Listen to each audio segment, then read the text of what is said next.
And it's Tuesday morning. It's 10 a.m. Mountain Time, and that means it's time for you know what? It's time for another Tom and Shane podcast and video, whatever you want to call it. We don't care. Just be here. Come and see us. Hey, don't forget to subscribe, ring the notification bell, like us, and leave a comment because YouTube loves that kind of stuff, and they move us up in the search if you do that kind of stuff because YouTube says, wow, these guys are cool. We better move them up. So they will. And if you'd like to support us monetarily, we would love that. There's lots of advantages for doing that. There's a description below in both Facebook and YouTube to support us. So we'd appreciate if you would do that. And if you like to make videos like this, of course, we use StreamYard. And you can see how easy it is to do it because, well, Shane and I can do it. So how hard can it be? I mean, come on. All right. Today we're going to talk about global starvation. Is it real or another misnomer? Will global starvation worsen, or is it even such a thing, Shane? No, it's not actually, and this is this came about because of the whole conversation in the last 3 weeks on across the board globally about fertilizer and an issue of mass starvation and that the globe can't feed. So you dive into these numbers and they're astronomical. I mean, when you look at these numbers, it makes your head spin because why on earth would these people want to lie about something as basic as food? Fertilizer, of course, is something new of the 19th century. It's basically a composition of nitrogen, phosphorus, and potassium, all of which are minerals that are mixed together. And since their greater use from 1961 to 2019, the use of these fertilizers has increased by 80%. And that has also caused, of course, an increase of over 30% of of food produced globally. So that's one of the biggest face shake that I had on this was this problem of fertilizer. It doesn't exist. You look at the price of these minerals, and they're vibrant, they're busy, they sell by the ton, and it's world's largest producer is China, then India, and then the United States. So it's one of these things. I said, you got to look at it and say, wow, this is just unbelievable insofar as how the situation sort of exists with fertilizer, not a problem. Yeah. Well, one of the things fertilizer does cause, it runs into groundwater and things like that. And there are some dead zones around the world. All of the East Coast, or almost all of the East Coast, is what is considered a dead zone off the coast as far as fertilizer causing problems there. So, it is an issue, but it is something that is needed for farmers and all the people that grow things. Well, yeah, that's true. But the human being as a species, it's a bag of water. Yeah. And a principle to that is minerals and nutrients. That's it. That's all the body needs: minerals and nutrients. If you remove the water from the human body, you've got about 8% of nutrients and minerals left. So, all these minerals, potassium, nitrogen, and as I said, in fertilizer, your body requires. I mean, it requires nutrients to grow it. Calcium's a big one. Oh, yeah. Obviously, because of the skeletal structure the human body has. So, one of the great things about understanding food is realizing that the food that's grown in the ground is so important to the human being. And when they talk about wanting you to eat vegetables and fruits every day, it's to get the minerals. Right. And that enrichment, which grows into the food that you consume. But my favorite number, and I just want to throw this out because this is just so incredible. So Of the 7.8 billion people in the world today, we consume. This is gonna this wow this number 1.5 billion eggs worldwide a year are consumed by Mm. the human race. I mean, I, that's a lot of chickens laying a lot of eggs every day, yeah. so everyone can eat eggs. And so that, to me, there's Mhm. four or five other numbers we want to throw out today in the 10 or 15 Yeah. minutes we'll talk about this, but this is the biggest one. I mean, 1.5 billion eggs a year and growing, and and the flock laying it is over 10 billion hens. You Yeah. know, and a good hen will produce about 3 to 5 eggs a day. So you're talking serious Mhm. egg laying here. Yeah. And I eat half of them. I do too. My favorite So, meal of the day is my bacon and eggs and bacon and toast. eggs. Yep. Yeah, that's right. That's Every day bacon. the morning staple for sure. That's it. Of course, it's the Well, call. yeah, yeah. We, unless you're a vegetarian or a vegan, I guess, or whatever, we live on animals and plant food. We pork and cattle, hogs, and chickens are our and fish are our, our staples of protein, and of course the plant foods, all the nutrients we get from those things. So well, Well, another disarming really reality that I'm glad we're going to have on tape for eternity is that all across the board, whether you're talking about countries, in their food departments like the FDA in the U.S. or the UN, anybody that looks at this will tell you that the average agriculture contributes to about 4% of most countries' GDP. 4%. And, it's sort of important for survival. And it's responsible for, you're going to love this, 14 to 28% of global greenhouse gas emissions. So, producing food for humans to eat is yeah, the largest contributor to global warming. So, all you global warming, believers, you quit eating because yeah, the food you're eating is the largest contributor to global warming, that's and right. and and of course, as Thomas mentioned, that's principally as a matter of poor land management and Mhm. fertilizers. The nitrogen particularly. Yeah, yeah. I was reading a thing the other night, Shane, on hay bales.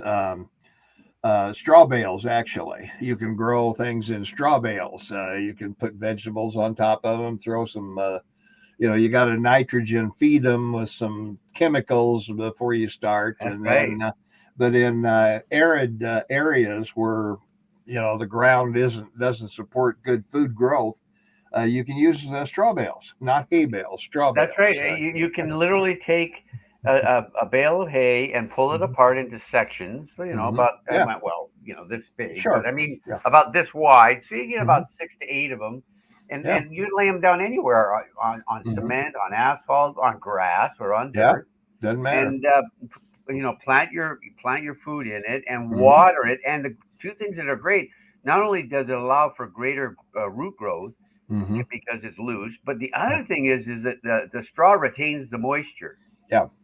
so you won't use as much water, and Hmm. it's sort of important because Yeah. the most popular foods or in the world are wheat, of course. Mhm. It represents over 18.5% of human calorie intake, and then rice.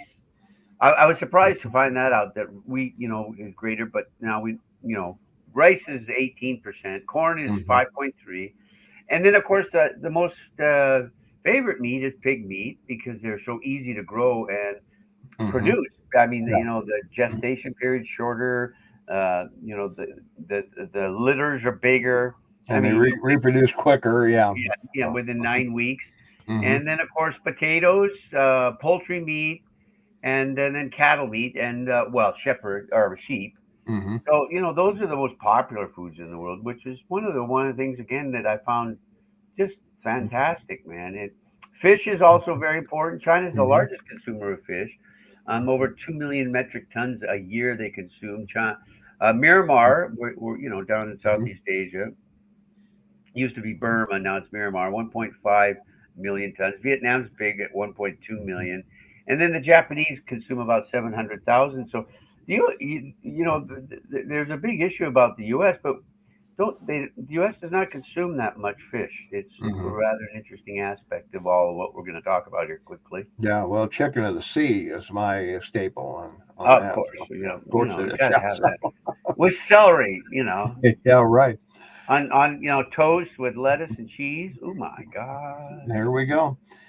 Well, we're wondering what the future holds here because the planet is increasing. Whether it is in the United States or not, we've talked about that before. That population, That's correct. whatever. But obviously, the world population is increasing. More food is going to be needed for all these people, and somehow these countries are going to have to get together and come up with some kind of a plan to feed everybody because the United That's right. States feeds most of the world or a good portion of the world right now. Yep. Canada and the U.S. Feed about 35% of the world plus ourselves, which is, Mhm. that's 400 million people alone ourselves. Yeah. And then 30% of the rest of the world is about 2.4 million people. One of the big ones is, of course, cattle. Americans love their beef, as we know, and they go through about a 7-year cycle with the herd of cattle in North America to for it to be replaced or replenished. And so in 2014, the herd was around 88.2 million, but it's grown now to 2020 to 94, almost 95 million. And 221, it'll have decreased by 1% and be around 90. Well, was around 94 million, and now it's increased again in 2022. But the cost is it's odd. Mhm. It's not inexpensive, and it's No. not something the rest of the world shares because of the requirements to Mhm. provide for and grow them. It takes a lot. It takes a lot. Mhm. Sheep, on the other hand, about 540 million are slaughtered each year in the world today for sheep. Mhm. Interestingly enough, you would think countries like Australia, would Yeah. no, it's China. They have the largest herd of sheep, 146 million. Australia is 101. Mm. India, surprisingly, 62 million, and of course Sudan, where there's starvation, we're told all the time, they Yeah. have a herd of 46 million. I mean, Mm. Greece isn't on there. I mean, I love Greek food Yeah. with lamb. Their lamb Mhm. chops are great. Yeah. So Yeah. it's one of these things again where you look at it and the numbers are staggering, but Mhm. you don't realize how relative it is. The pig herd in the United States, 75.4 million.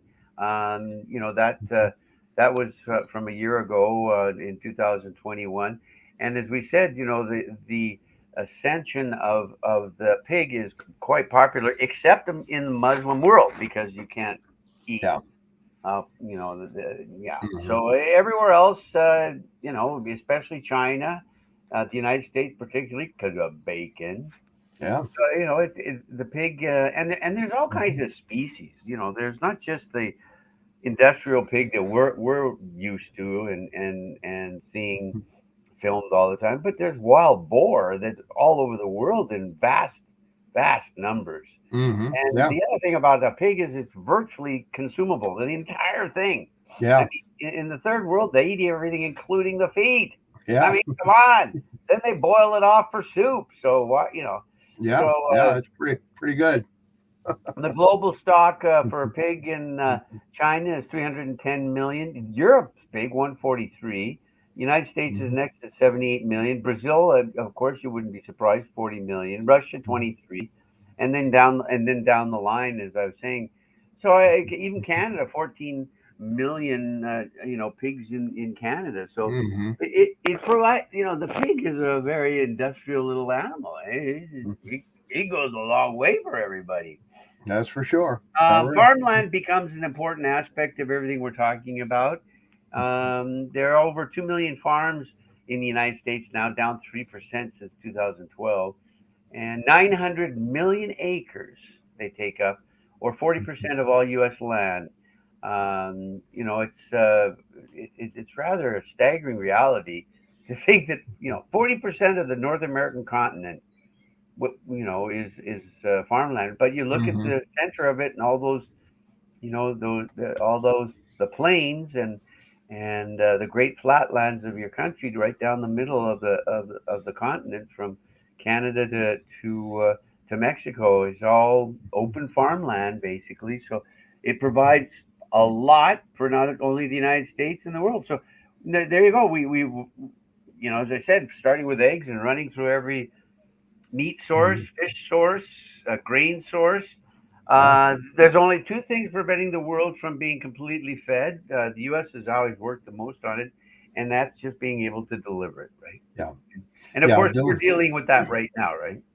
Yeah. Delivery is always the process of getting it That's right. from the farm to the shelf or That's wherever right. Or to wherever the you got to mouth. get it to. Yeah, Yeah, or the mouth. Yeah, from the that ground too. to the mouth. Yeah, there you go. That too.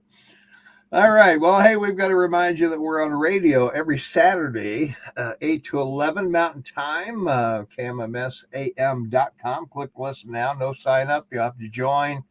No personal information needed. All you do is just click listen now and you can listen in to us. And you can call us, you can text us. We're happy to do all of that. And also, our past shows, including this one, will be up on kmmsam.com. You just click on Tom and Shane's podcast. You'll be taken over to where those are. So, both video and audio of our radio and these videos on YouTube and Facebook and Twitter and LinkedIn. So, we're happy to have you along for that. So, all right, that I guess is going to do it for us. So, we've solve world starvation. One more chip in our bedpost that Well, we. that's right. If man could just develop the means, which he has, I mean, Yeah. there's no question with all the shipping, trucking, containers, everything Hmm. that exists out there. The flight by air. Yeah. The U.S. has shown it can be done, and the rest of the world should just want to see it done. Hmm. So guess what, folks? That meal that you're having tonight, you're gonna have tomorrow night too. You probably will. Yep. At least for the time being. At So, least for the time being. all right. All right, boy. Well, I hope we've solved some of this problem. So, but anyway, thanks for watching. We'll see you on our next podcast. Will be this coming Thursday. So we hope that you'll be with us then. Until then, we'll see you down the road.